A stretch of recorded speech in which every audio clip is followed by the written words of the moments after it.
اختتمت فعاليات التدريب المصري الباكستاني المشترك حماة السماء 1، والذي نفذته عناصر من قوات الدفاع الجوي المصري والباكستاني للمرة الأولى بجمهورية مصر العربية بالميادين المجهزة لقوات الدفاع الجوي. تضمنت المرحلة الختامية للتدريب قيام عناصر من قوات الدفاع الجوي المصري والباكستاني بتنفيذ رمايات صاروخية للتعامل ضد الأهداف الجوية، فضلا على تنفيذ رمايات المدفعية المضادة للطائرات لعدة رمايات ضد العديد من الأهداف الأرضية والجوية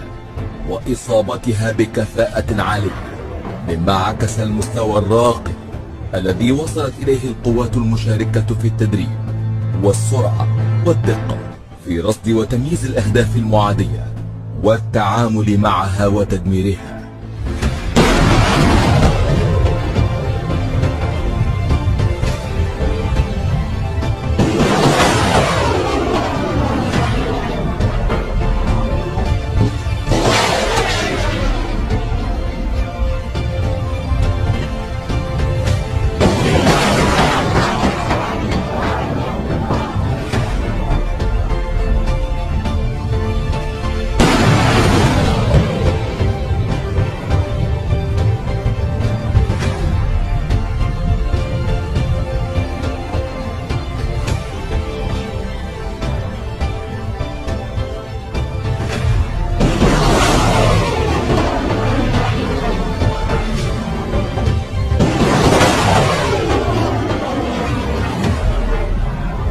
وألقى اللواء أركان حرب محمد حجازي قائد قوات الدفاع الجوي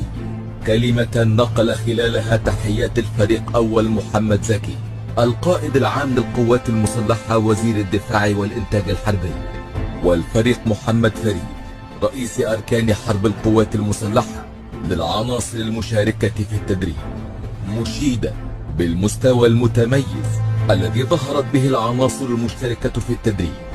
لتحقيق أقصى استفادة ممكنة للجانبين. من جانبه أكد الفريق حمود الزمان قائد قوة الدفاع الجوي الباكستاني على أهمية تنفيذ التدريب حماة السماء 1